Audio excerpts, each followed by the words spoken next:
Assalamualaikum warahmatullahi wabarakatuh. Perkenalkan, nama saya Wadi Asrama Rifat dengan NIM 216500083. Pada kali ini saya akan menjelaskan materi singkat tentang computer security atau keamanan komputer. Nah, yang pertama, kenapa komputer dibutuhkan atau mengapa keamanan komputer dibutuhkan? Jawabannya itu information-based society menyebabkan nilai informasi menjadi sangat penting dan menuntut kemampuan untuk mengakses dan menyediakan informasi secara cepat dan akurat menjadi sangat esensial bagi sebuah perusahaan atau personal. Infrastruktur jaringan komputer seperti LAN dan internet memungkinkan untuk menyediakan informasi secara cepat sekaligus membuka potensi adanya lubang keamanan atau security hole. Kejahatan komputer semakin meningkat dikarenakan oleh aplikasi bisnis berbasis TI dan jaringan komputer meningkat.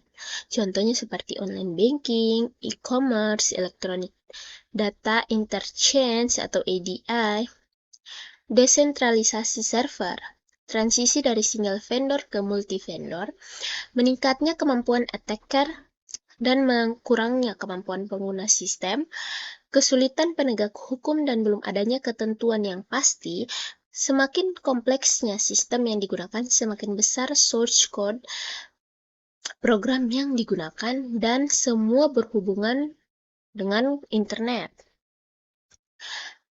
Keamanan komputer atau computer security adalah disiplin ilmu dan praktik untuk melindungi komputer, jaringan, dan sistem informasi dari ancaman dan serangan yang dilakukan oleh pihak yang tidak berwenang atau jahat.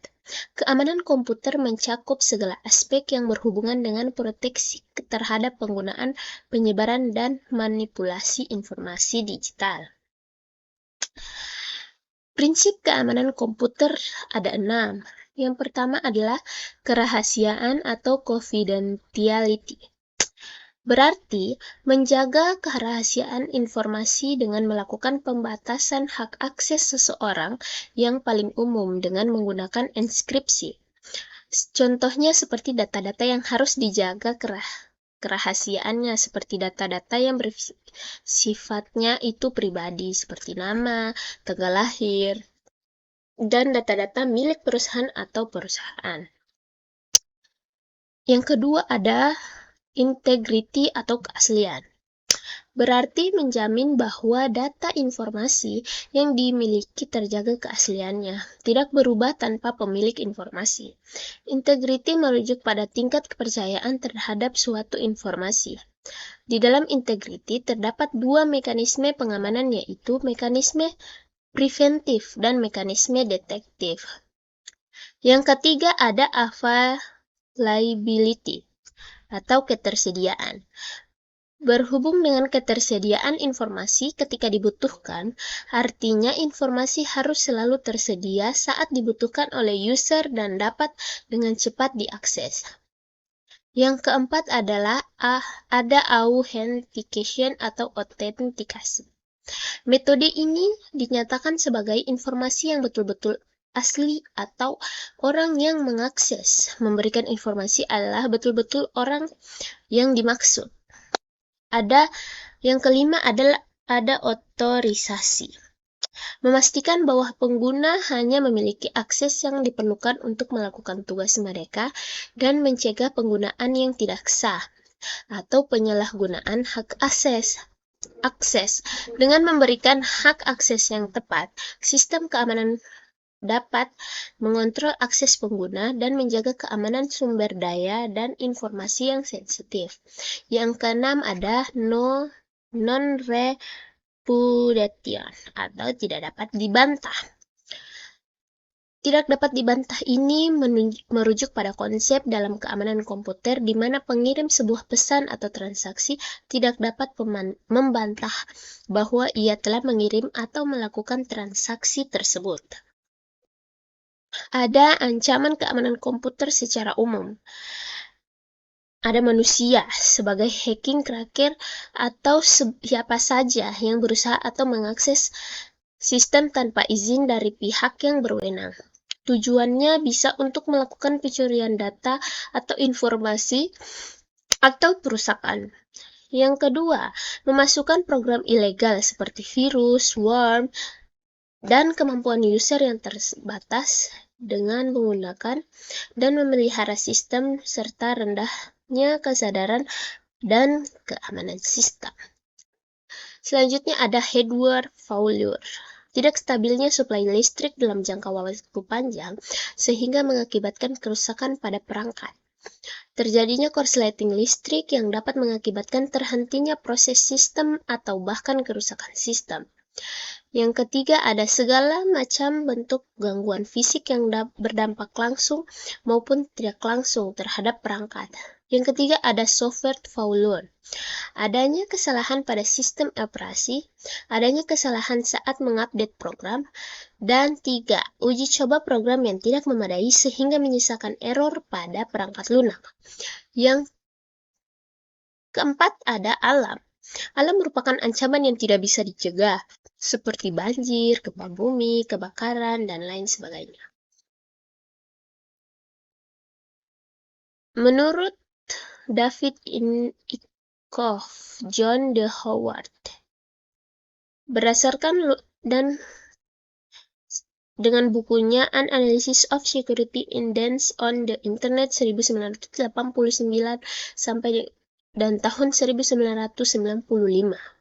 Berdasarkan lubang keamanan, ancaman keamanan dan diklasifikasikan menjadi 4, yaitu keamanan yang bersifat fisik, termaksud akses ke gedung, peralatan, dan media yang digunakan. Contohnya ada denial of service, ada wiretapping atau hal-hal yang berhubungan dengan akses ke kabel, ada scene flood attack. Yang ada juga dari keamanan yang berhubungan dengan personel, yaitu identifikasi user atau username dan password, dan profil resiko dari orang yang mempunyai akses atau pemakai dan pengelola.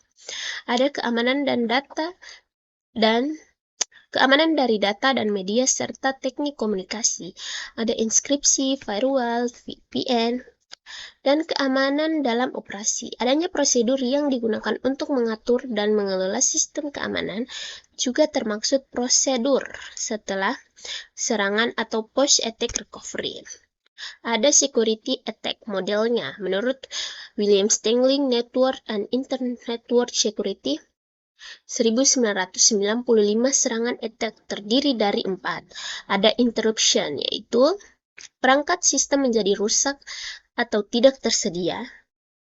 Interception, pihak yang tidak berwenang berhasil mengakses aset atau informasi.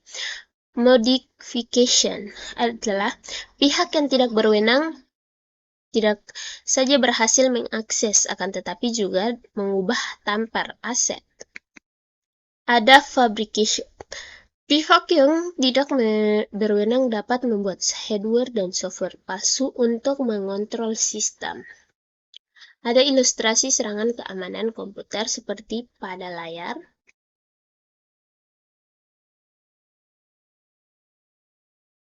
Ini ada ilustrasinya.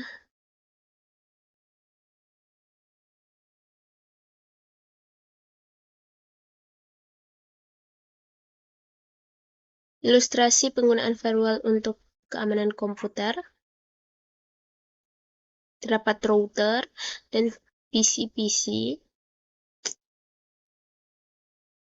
Ilustrasi penggunaan VPN untuk keamanan komputer.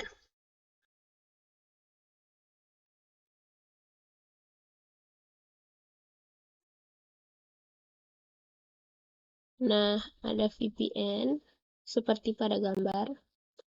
Dan terdapat juga security breach accident dari Amerika Serikat. Salah satunya adalah SolarWinds Supply Chain Attack tahun 2020. Serangan cyber ke SolarWinds, sebuah perusahaan perangkat lunak yang memproduksi alat manajemen jaringan dan infrastruktur TI. Serangan ini memungkinkan peretas untuk mengakses dan mengambil mengambil alih sistem di perusahaan-perusahaan sebesar seperti Microsoft, FireEye, dan Departemen Keamanan Dalam Negeri Amerika Serikat. Ada dari Equifax Data Branch tahun 2017, informasi pribadi sekitar 143 juta warga Amerika Serikat, termasuk nama, alamat, tanggal lahir, nomor jaminan sosial, dan informasi keuangan dicuri oleh peretas. Selanjutnya ada serangan-serangan juga, Pak, yang terjadi di luar negeri ya. Nah, ada 15 contoh kasus nyata akibat dari jebolnya sistem keamanan komputer di Indonesia. Salah satunya ada pembobolan sistem web KPU pada pemilu 2019, ada pembobolan situs web Kominfo oleh hacker pada tahun 2016, ada serangan DDoS pada situs web BCA pada tahun 2014, ada juga serangan hacker ke situs web Mabes Polri pada tahun 2019. Dan ada 7 prinsip keamanan komputer. Di antaranya yaitu pertama, menetapkan kebijakan atau polisi keamanan yang baik sebagai dasar untuk desain sistem. Yang kedua adalah perlakukan keamanan sebagai bagian internal dari keseluruhan sistem. Yang ketiga ada perjelas batas keamanan fisik dan logik yang diatur oleh dokumen kebijakan keamanan. Yang keempat, pastikan pengembang dilatih tentang cara mengembangkan keamanan perangkat lunak. Yang kelima, kurangi resiko ke tingkat yang dapat diterima. Yang keenam, asumsikan bahwa sistem eksternal tidak aman. Dan yang ketujuh ada identifikasi potensi pertukaran antara pengurangan resiko dan peningkatan dan pengurangan biaya dalam aspek lain, efektivitas operasional. Nah, ada kerangka kerja keamanan informasi. Kerangka kerja keamanan informasi ISO 27001 adalah standar internasional yang mengatur praktik terbaik untuk mengelola keamanan informasi dalam sebuah perusahaan. Standar ini memberikan paduan untuk merancang, menerapkan, mengoperasikan, memonitor, memeriksa, memelihara, dan meningkatkan sistem manajemen keamanan informasi ISMS di perusahaan. ISMS sendiri adalah kepanjangan dari Information Security Management System atau Sistem Manajemen Keamanan Informasi. ISMS adalah kerangka kerja untuk mengelola keamanan informasi dalam suatu perusahaan, termasuk proses, kebijakan, prosedur, dan teknologi yang digunakan untuk mengidentifikasi, menganalisis, mengevaluasi, dan mengurangi risiko keamanan informasi. Dan ISO sendiri memiliki 4 tahap utama untuk implementasi. Yang pertama ada inisiasi. Pada tahap ini, perusahaan menentukan skop dari sistem manajemen keamanan informasi yang akan diterapkan dan menetapkan tanggung jawab, sumber daya, dan persyaratan untuk melaksanakan ISMS.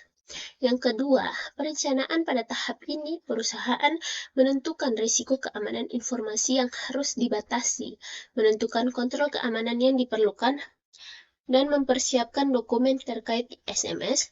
Yang ketiga, implementasi. Pada tahap ini, perusahaan menerapkan kontrol keamanan yang telah ditetapkan, melaksanakan pelatihan dan kesadaran keamanan, dan mengevaluasi sistem secara berkala. Yang keempat, ada evaluasi.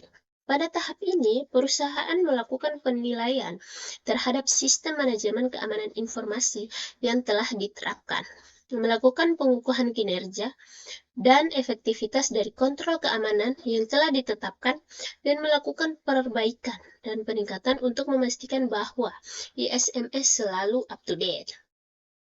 Nah, sekian penjelasan dari saya. Bila ada salah kata, mohon dimaafkan. Wabillahi taufiq wal hidayah. Wassalamualaikum warahmatullahi wabarakatuh.